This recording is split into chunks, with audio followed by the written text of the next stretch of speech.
Bienvenue sur Africa 24 dans cette nouvelle édition de l'Africa Tonight. Au sommaire de l'actualité, sécurité, terrorisme ou encore OIF ont été au menu de l'entretien téléphonique entre les présidents camerounais Paul Biya et français Emmanuel Macron. Le chef de l'État français qui a sollicité les conseils de son homologue camerounais en prélude à sa première intervention au sommet de l'Union africaine ce lundi 2 juillet. Sommet de l'Union africaine qui s'est ouvert ce dimanche en Mauritanie. L'autonomie financière de l'organisation continentale est au cœur de l'agenda. Le montant des participations porte sur le prélèvement de 0,2% sur l'importation des États membres. Et le Conseil africain des jeunes entrepreneurs francophones a organisé la première édition de son forum économique à Abidjan. Objectif promouvoir et soutenir l'entrepreneuriat pour notamment lutter contre le chômage et le sous-emploi des jeunes. En marge du 31e sommet de l'Union africaine ouvert ce dimanche en Mauritanie, le président Paul Biya s'est entretenu avec son homologue français Emmanuel Macron en entretien téléphonique axé sur les questions sécuritaires du continent, occasion pour le président français de bénéficier des orientations du chef de l'État camerounais à la veille de sa première intervention au sommet panafricain ce lundi 2 juillet. Ashley Duprat. Lutter conjointement contre le terrorisme, c'est ce qui est ressorti de l'entretien téléphonique entre le président camerounais Paul Biya et son homologue français Emmanuel Macron ce samedi 30 juin. Entretien téléphonique à la suite duquel les deux présidents ont condamné l'attaque contre le QG de la force conjointe du G5 Sahel qui a eu lieu vendredi 29 juin à Sévaré, au centre du Mali. Le président de la République, Paul Biya, et son homologue Emmanuel Macron ont particulièrement évoqué la situation dans la région du bassin du lac Tchad et la nécessité de poursuivre la coopération régionale dans le domaine de la lutte contre les actions terroristes du groupe Boko Haram. Le président français Emmanuel Macron a également tenu à partager sa vision et surtout bénéficier des orientations du président camerounais Paul Biya.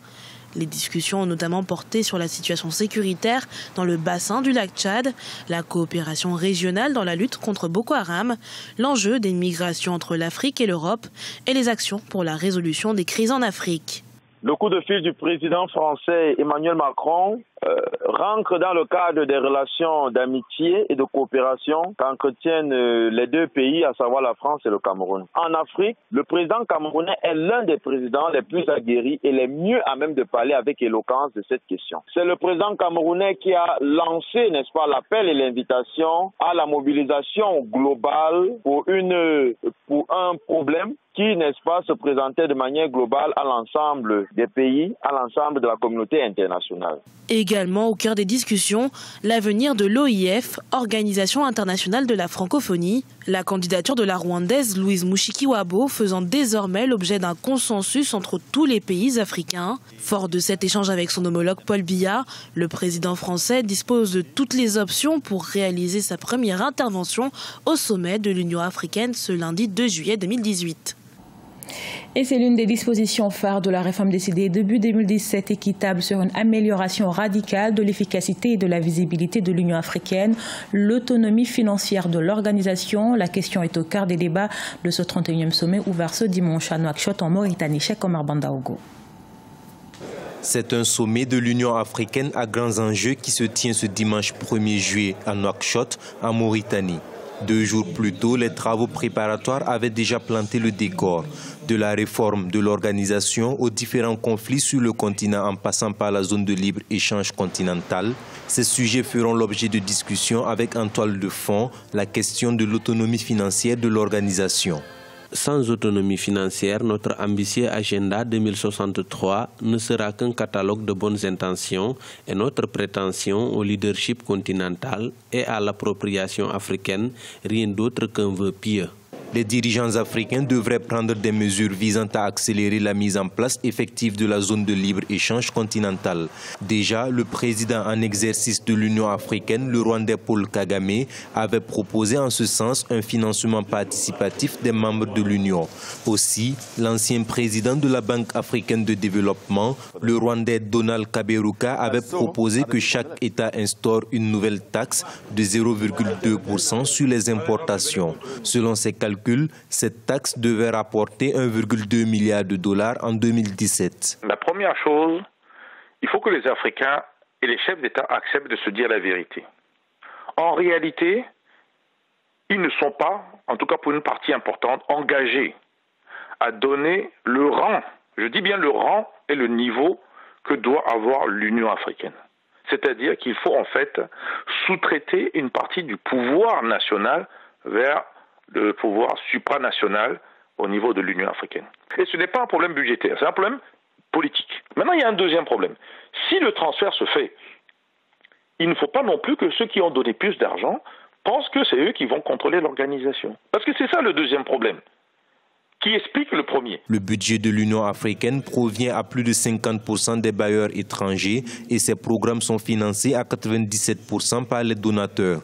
Les dirigeants africains plancheront par ailleurs sur les crises qui secouent le continent, notamment la guerre civile au Soudan du Sud ou le Sahara occidental. En fin de sommet, le président français Emmanuel Macron, qui y prend part, discutera avec ses homologues du G5 Sahel sur l'opérationnalisation de cette force qui a vocation à lutter contre le terrorisme dans le Sahel. 30 juin 1960, 30 juin 2018, la République démocratique du Congo a célébré ce samedi ses 58 ans d'indépendance, une commémoration passée sans le défilé traditionnel, un signe d'un climat politique un peu plus pesant dans un processus électoral qui va conduire le pays à son troisième cycle électoral. C'est dans ce contexte que le président Joseph Kabila a appelé au soutien de tous pour des élections apaisées. Reportage de notre correspondant Jacques Amoka.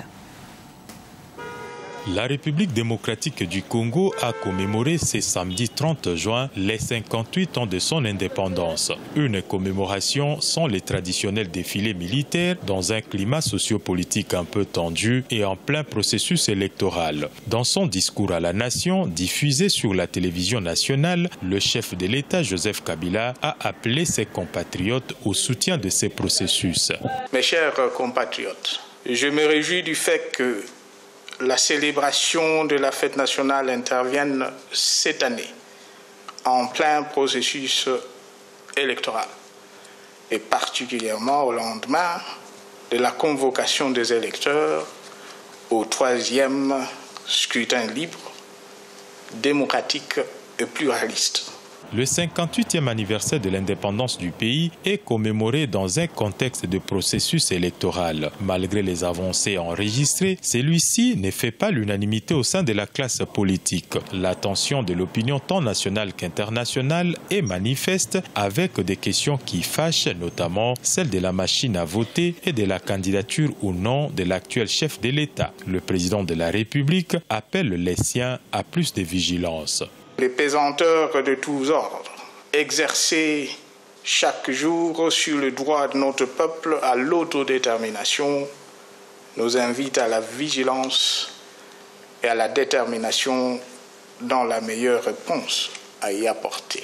Tout semble être mis en œuvre, en effet, pour promouvoir le révisionnisme et maintenir notre pays dans l'asservissement au mépris de l'évidence qu'implique notre indépendance. Soulignant qu'en 58 ans d'indépendance, le pays n'a organisé que 2 cycles électoraux libres et démocratiques. Le troisième est plus que déterminant car il est censé, au regard de la Constitution, assurer pour la première fois l'alternance au sommet de l'État lors des scrutins prévus au 23 décembre 2018.